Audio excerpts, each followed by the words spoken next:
tôi ngày xưa cũng đã từng ước sau này mình lớn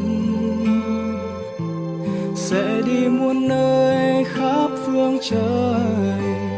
Rồi cuộc đời đã đưa tôi đi rất xa, người ước mơ giờ đã chắp cánh người xót ước mơ. Và tôi gieo mầm xanh ấy cho cuộc đời, nhẹ vùn tay và tiêu tưới lên cao vời. Đến một ngày tương lai rồi mầm xanh kia sẽ tỏa bóng râm chờ che các con đường. Ai rồi cùng bước qua cuộc đời, để lại những hành trang ở đây thế giới sẽ thật đẹp nếu như một ngày ta mỉm cười buông tay ở dưới tán cây mình gửi.